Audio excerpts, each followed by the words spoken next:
Good afternoon, you guys. I wish so much that I was able to be there with you today. I have a lot of emotions myself going through my mind and my heart. Nothing compared to what you're going through, I'm sure. I'm filming this on one of the sections of cliffs on the southern end of Grand Manan Island. We're living home here now.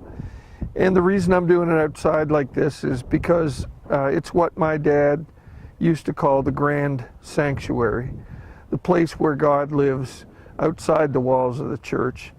And this God, this bigger than buildings God, is the God that inspires every one of us. I know that he did. He inspired Fred, and Fred saw God as much, much bigger than church walls or denominations, and you're products of that as well. There's so many memories that I have of my days in Levant. Only 5 years, but those 5 years have impacted my entire life. And Larry, I am so grateful for the day that we met in Allentown, Pennsylvania. You looked a lot more like Grizzly Adams in those days than you do now. Maybe just Grizzly now, just kidding. Well, maybe not. And what a great friendship that was. And really it's to God's praise and credit, and to yours as well, Larry, because you reached out and befriended Elaine and I. You and Karen were so close to us in those days when we'd moved away from our home part of the country. And then I remember the time when you mentioned that Fred was looking for a youth pastor, and I'd never really heard of a position where someone could just do work with youth. And off to Western New York, we went with you one weekend, and I got the full dose of the Moore family that weekend. I remember walking into the Levant church, I think on the lower level. We were getting the tour, and I kept hearing this strange noise. And I couldn't really identify it. I'd never heard anything quite like it before. And we walked up in the church out towards the fellowship hall, and those double doors swung open, and the fellowship hall was filled with men. And your dad was up front, and he was trying to teach them how to use a diaphragm call to call turkeys in. I'm not sure I believe in turkeys. You guys maybe made a turkey out of me. You took me hunting many, many times for turkeys. I never shot one. I don't really even know if I ever saw one in the woods, but I'll take your word for it. And anyway, that was my initial exposure to the Moore family and Fred. And I remember Fred, my first impressions of him, he looked like, he looked like Grizzly Adams too. He was a woodsman. He didn't strike me as the kind of man who was behind a pulpit every weekend. And as I got to know him just a little bit more, I saw so much in him that I liked. As a matter of fact, he is one of two men that I would be happy to emulate in my life. Actually, three. I would be happy to be like Fred Moore, and I'd be happy to be like Bill Burberry. And I, of course, have a lot of my dad in me. Anyway, I looked at your dad, and I thought, that's what my dad would look like if he had accepted Christ, because he was an outdoorsman, a hunter, and all those kinds of things. And I've chosen this outdoor spot to record today just because it's a beautiful place. And I think of Psalm 19, that the heavens declare the glory of God. And when I'm in the grand sanctuary, I worship like I worship no other place. And I know that that's true of you guys today. And I believe with all my heart that was true of Fred. I remember him introducing me to the concept of Holy Week. And I thought, well, Fred, that's early. It's not Easter yet. It wasn't even Christmas time yet. And Fred was talking about Holy Week. And that was, of course, the week of deer hunting in Rue. And I got to go every year.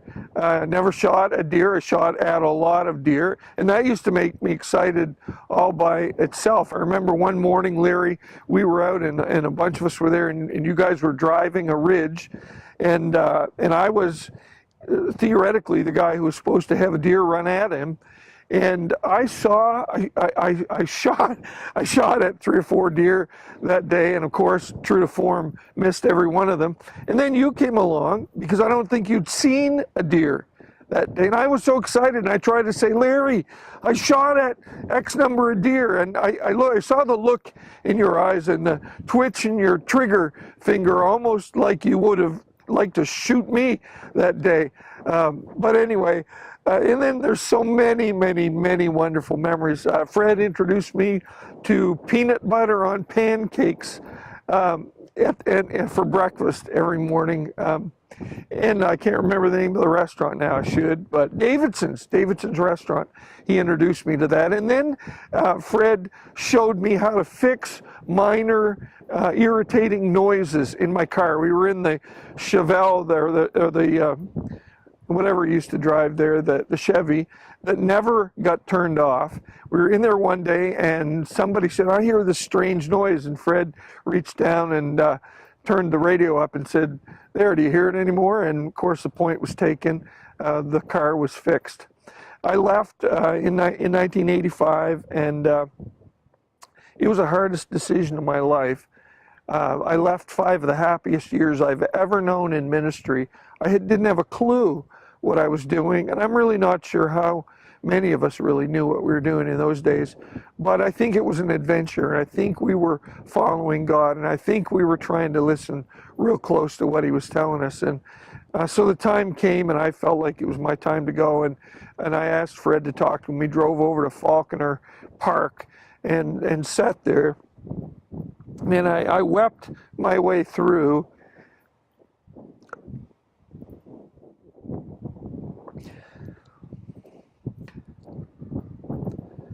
I wept my way through a resignation orally, and it hurt because I'm not sure I ever wanted to leave. And I know that I didn't want to leave Fred. He was a father to me, a father in the faith. And your family received our family with wide open arms. I'm so grateful to you, to every one of you, for that. Larry, and I didn't know David real well. Dave, I just got to know you coming and going, and Debbie, but I knew the rest of you really well. Steve, I knew you in those days when you were trying to find your way towards faith, and it was wonderful to see how you did and how you came to relationship with Christ. And Becky, in your teenage years, John, I loved watching you wrestle. John, I'd never seen wrestling matches before either, and I had no idea the intensity with which people from Falconer took their wrestling. Anyway, I'm so grateful for those days. And Blanche, you've been on my mind and my heart so much. You're a beautiful, beautiful person, a wonderful mom. And you did the same for us that Fred did. You wrapped your arms around us and included us in your brood and made us feel as much a part of the family as we could possibly feel. And so I have undying gratitude for you. Fred lives today in my heart. Fred lives in the ministry that we have in a little Baptist church here on Grand Banana Island. Fred lives in all kinds of sermons. And I'm so grateful. I'm a mentor, really. Fred has shaped my approach to ministry. He has shaped my expectations of what ministry could and should be like. He has reinforced in my heart how critical it is that we learn how to talk to God and to walk with God. And I'll never be the same for that exposure. Anyway, I'm sorry that this has gone on so long. I'm going to try to cut out of this a portion that you can play at the funeral if you wish, but I have no expectation that you should do this. I'm really not making this video today to take up time in Fred's memorial service. I know those can always get busy, and you've got a big family, and there are lots of things that should be said by many people there today. But I want to tell each of you that I love you. If I've forgotten to mention some names, I'm sorry. My prayers are with you. And by the way, if you ever want to come to Graham and Ann for a visit, Elaine and I would be happy to have you. We have deer here. Anyway, we have deer and lots of things to shoot at. They're shooting seals because they get in the salmon cages. And I know that appeals to the more nature. Anyway, God bless you guys. I love you so much, and please come and see us sometime. My prayers are with you today.